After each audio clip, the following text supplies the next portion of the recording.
saat ini yang sedang terjadi adalah kementerian atau lembaga teknis itu memiliki datanya masing-masing. Mengeluhkan biaya logistik yang mahal dan tidak jelas gitu loh. Tidak jelas nih mahalnya karena apa gitu kan ya. Setiap perusahaan saja itu memiliki banyak sekali brand. Dari setiap brand atau merek itu pun juga banyak sekali produk yang dikeluarkan. Ujung akhirnya ini bagus belaka gitu ya, tapi menuju ke akhir ini perjalanannya tidak ditata.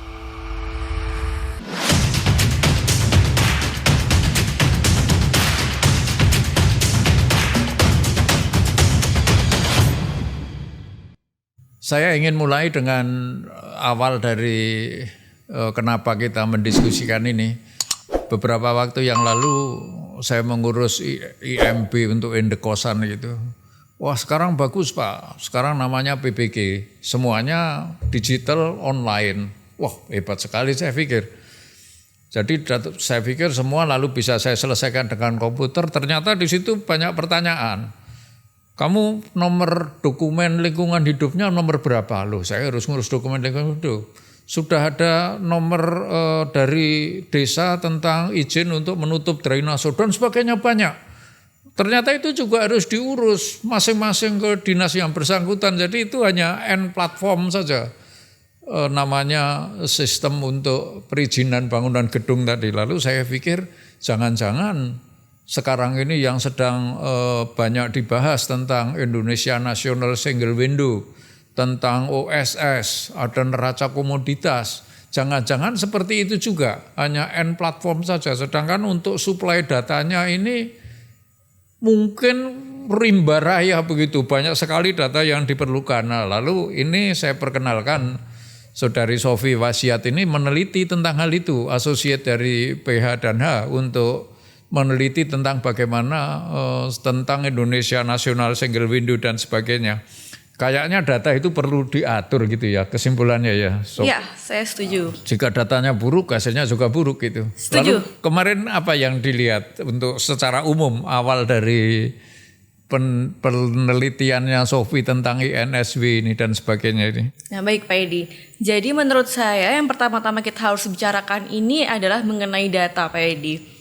Saya meyakini bahwa kita semua ini sudah sangat memahami bahwa data ini memiliki peran yang sangat vital dalam pengambilan kebijakan. Tentu saja jika datanya buruk, maka hasil kebijakannya juga buruk dong Pak Edi.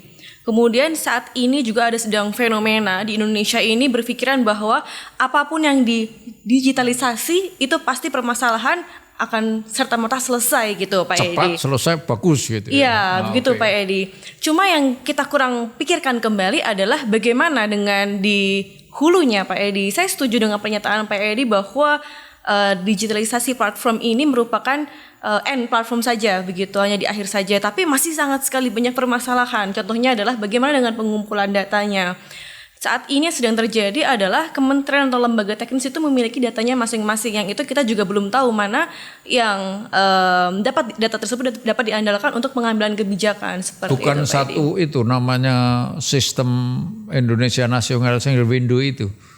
Jadi sebenarnya kalau atau inginnya itu gitu. Inginnya seperti itu Pak Edi. Sebenarnya jika kita membicarakan data yang terpusat itu sebenarnya sudah ada peraturannya Pak Edi. Itu diatur dalam Perpres nomor 39 tahun 2019 mengenai satu data Indonesia. Tapi implementasinya sampai dengan saat ini rupanya juga belum berjalan dengan baik begitu. Dan Perpres tersebut cenderung mengarah pada indikator perekonomian saja Pak Edi yang dikoordinasikan oleh Bappenas seperti itu. Kalau INSW-nya sendiri sebetulnya ditujukan untuk apa utamanya? Itu di bawah pengelolaan? Itu sebenarnya sudah ada lembaganya tersendiri. Cuma Kementerian Keuangan tadi ya? Iya betul Pak Edi, dari Kementerian Keuangan. Nah jadi INSW ini sebenarnya Pak Edi itu merupakan sebuah komitmen pemerintah untuk meningkatkan kualitas pelayanan publik. Khususnya untuk apa? Khususnya untuk ekspor impor, distribusi barang. Terus kemudian juga arahnya nanti akan ke pengenaan cukai dan pajak juga Pak Edi seperti itu. Dan tujuannya pada dasarnya hanyalah untuk mengurangi hambatan administratif yang menimbulkan kenaikan biaya perdagangan seperti itu Pak Edi. Kalau jadi keren dong itu ya sebetulnya, lalu ada satu portal gitu untuk berbagai kementerian lembaga itu mengambil kebijakan didasarkan pada INSW. Iya, betul. Tapi kemarin kita kan ngobrol-ngobrol kemarin Sof, sama para pelaku usaha di dunia industri gitu. Yang cerita tentang biaya logistik yang mahal. Kemudian kan kita cari sama-sama itu sebetulnya ada instruksi presiden bahwa instruksi presiden nomor 5 tahun 2020 penetapan ekosistem logistik nasional. Itu salah satu tujuannya kan tentu menurunkan biaya logistik dan itu di-link sebetulnya ke INSW. Ya. Tapi kemudian kita tanya kepada para pelaku usaha ini, banyak yang kita bahas kemarin dengan banyak pelaku usaha yang menyampaikan bahwa mengeluhkan biaya logistik yang mahal dan tidak jelas gitu loh. Tidak jelas nih mahalnya karena apa gitu kan ya. Kemudian malah cerita kalau dimintai data macam-macam. Betul ya, tapi ya minta data. Iya. Kayak apa tuh kemarin gambarannya tuh? Nah, jadi memang ya Pak Edi, kita sudah menerima beberapa keluhan dari produsen, dari perusahaan gitu ya Pak Edi ya, bahwasanya ternyata pemerintah ini required mereka untuk melaporkan data distribusi kemana saja produk mereka ini dikirimkan di setiap pulau Indonesia atau setiap kota Indonesia. Cuma ini sangat memberatkan produsen. Mengapa seperti itu? Ini dapat dipahami bahwa setiap perusahaan saja itu memiliki banyak sekali brand.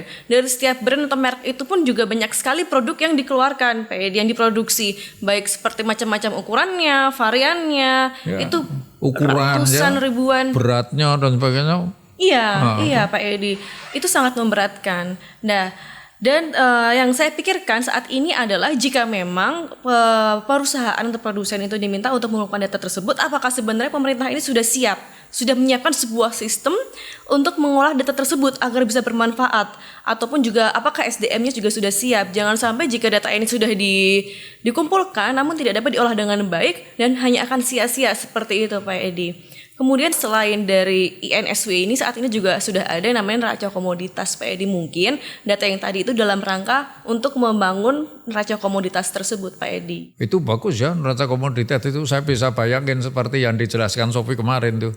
Dengan adanya neraca komoditas ini kan mungkin seperti minyak goreng, kelangkaan, lalu batu bara itu menjadi jelas betul gitu loh ya. Produksi berapa, kebutuhan berapa itu bisa di open public. Juga ada apalagi OSS, apalagi itu juga ada lagi tuh Pak Edi. Itu juga sudah diatur Pak Edi dalam Perpres Peraturan Pemerintah nomor 5 tahun 2021 Pak Edi. Itu online single submission. Itu juga merupakan sebuah turunan dari UCK Pak Edi. Dan seharusnya itu merupakan satu kesatuan dengan INSW, neraca komoditas. Hanya saja sampai dengan saat ini saya masih belum menemukan bahwa ada sebuah peraturan yang memang menyatukan mereka ketiga bentuk tersebut tuh menjadi satu kesatuan yang komprehensif seperti itu Pak. Jadi bisa saya simpulkan dari penelitian Sofi ini ada banyak sistem gitu, platform gitu, ada INSW, ada OSS, ada neraca komoditas gitu yang maunya dijadikan satu tetapi belum gitu kan. Belum. Nah, celakanya lagi untuk masing-masing subsistem ini mencari data sendiri-sendiri ke berbagai KL gitu ya. Setiap kementerian dan lembaga akhirnya ditimpakan pada para pelaku usaha.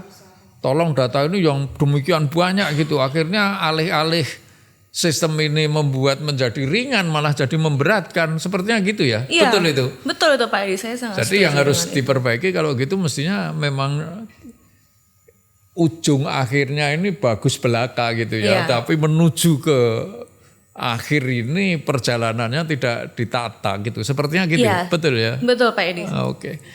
Jadi kesimpulannya dari diskusi ini kalau boleh saya simpulkan, tolong ditambahi kalau ada yang kurang gitu ya. Baik Pak. Pertama, dukungan data ini perlu diatur gitulah.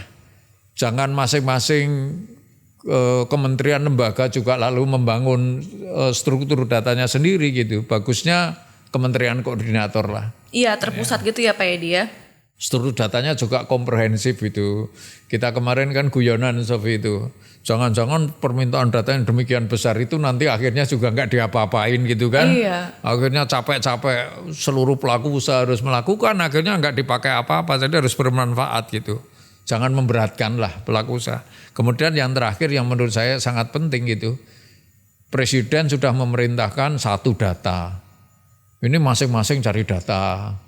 Kemudian di kementerian lembaga kita ada yang namanya Badan Pusat Statistik. Tentunya kan semua data kan disajikan. Kalau toh belum, ya kenapa enggak dikaitkan dengan ini gitu ya. Kalau toh belum, data itu belum termasuk yang dikumpulkan oleh BPS, kenapa enggak dimasukkan sekarang menjadi data yang dikumpulkan BPS, sehingga akan bagus tuh dari BPS, dari satu data lalu untuk supply INSW, OSS, neraca komoditas, logistik nasional dan sebagainya. Setuju ya? Setuju Pak Edi.